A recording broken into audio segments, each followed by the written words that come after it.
네, 2011년 처음 알려진 가습기 살균제 사건 기억하실 텐데요.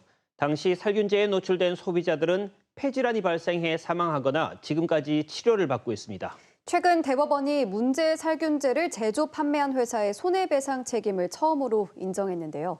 이번 판결의 의미와 앞으로 소송에 미치게 될 영향에 대해서 최지연 변호사와 함께 알아보겠습니다. 안녕하십니까? 안녕하십니까? 네, 먼저 가습기 살균제 사건 어떤 사건입니까? 네, 벌써 12년 전입니다. 가습기 살균제를 사용한 사람들이 폐질환이 발생하거나 아니면 사망해서 사회적으로 큰 문제가 됐죠.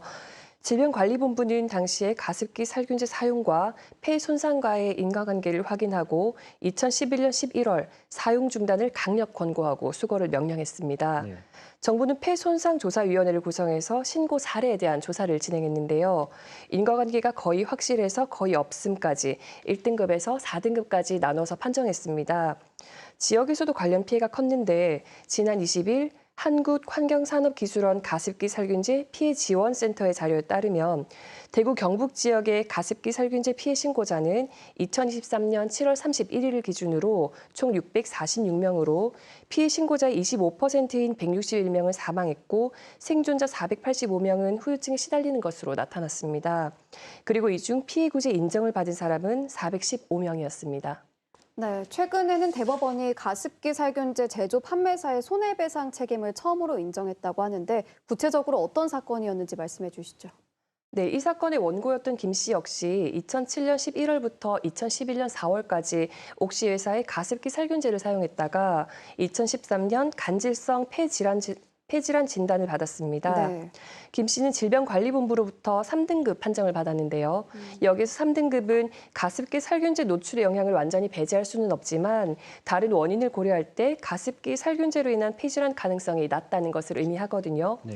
그런데 옥시의 보상은 당시 정부가 폐질환과 가습기 살균제 간의 인과성을 인정한 1단계와 2단계 피해자에 대해서만 이루어졌고 3단계와 4단계 피해자에 대해서는 별다른 조처를 하지 않았습니다. 결국 김 씨는 2015년 2월 제조 판매사인 옥시와 납품업체인 한비화학을 상대로 제조물 책임법에 따른 손해배상 청구 소송을 제기했습니다. 네, 제조물 책임법에 따른 손해배상 책임 청구했다고 하셨는데 이 제조물 책임법 무슨 법입니까? 네, 우선 제조물 책임법은 피해자를 보호하고 국민 생활의 안전을 위해서 2000년에 제정된 법입니다.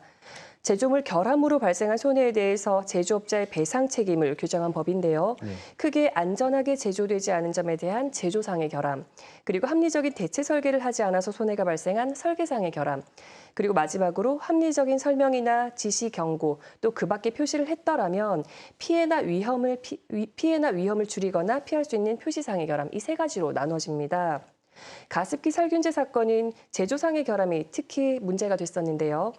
피해자는 해당 제조물이 정상적으로 사용되는 상태에서 손해가 발생했다는 사실, 그리고 손해가 제조업자의 영역에 속한 원인으로부터 초래되었다는 사실, 그리고 마지막으로 손해가 결함이 없이는 통상적으로 발생하지 않는다는 사실을 입증하면 우선 결함이 있다고 추정이 되고요. 이 경우에는 제조업자가 피해자가 입은 손해가 다른 원인으로 발생한 것임을 입증해야만 책임에서 벗어날 수 있습니다. 네, 그리고 이제 위자료 지급을 둘러싸고 양측이 팽팽한 법적 다툼을 벌였다고 하는데 법원은 어떻게 판단했습니까? 네, 우선 1심은 김 씨의 청구를 받아들이지 않았습니다. 네. 하지만 2심 법원은 회사가 김 씨에게 500만 원을 배상해야 한다고 판결을 했고요. 네. 2심에서는 김 씨가 가능성이 낮다는 3등급 판정이 내려지긴 했지만 이후에 가습기 살균제 피해 구제를 위한 특별법이 제정이 됐고 김 씨 역시 가습기 살균제 노출과 건강 피해 발생 간의 의학적 개연성이 인정된다는 등의 일정한 요건을 충족함에 따라서 특별법상의 지원 대상자로 인정돼서 월 일정액의 급여를 지원받고 있었거든요. 그런데 회사가 제조 판매한 가습기 살균제에는 인체에 유해한 PHMG 성분을 사용한 설계상의 결함이 있고 또 용기에도 인체 안전하다는 문구가 기재된 표시상의 결함이 있고 또 김 씨의 손해가 다른 원인으로 발생한 것임을 회사가 증명하지 못하고 있기 때문에 가습기 살균제로 인해서 김 씨가 손해를 입었다고 판단을 했습니다. 이후에 김 씨는 금액이 너무 적다고 대법원에 상고를 했고 네. 가습기 살균제 회사는 배상 책임이 없다고 상고를 했는데 지난 9일 대법원에서는 양측 상고를 모두 기각하면서 500만 원의 배상 판결이 확정됐습니다. 네, 그 대법원의 이번 판결이 향후 어떤 의미가 있다고 보십니까? 네, 사실 김 씨의 청구 금액은 당초 3천만 원이었는데 실제 법원에서 인정한 금액이 500만 원이다 보니까 배상 금액이 너무 적다는 의견도 있습니다. 하지만 치료비는 이미 구제급여로 지급되고 있는 상황에서 정신적 고통에 따른 위자료로 500만 원의 배상 책임을 인정했다는 점에서 의미가 있고요. 또 그동안 기업이 배상을 하지 않았던 3등급 판정을 받은 피해자에 대해서 제조사에게 책임을 물은 첫 사례라는 점에서 굉장히 의미가 있는 판결이라고 볼 수 있을 것 같습니다. 네. 또 다른 피해자들의 경우에는 사실 가습기 살균제 때문에 폐질환에 걸린 것이 맞는지 아니면 유전이라든가 환경적 요인 때문인지 의학적으로 확인하는 절차는 여전히 남아있지만 이 판결을 계기로 사건 발생 12년이 지나도록 제대로 배상받지 못하고 있는 피해자들이 구제를 받을 수 있는 계기가 될 것이라는 기대가 높아지고 있습니다.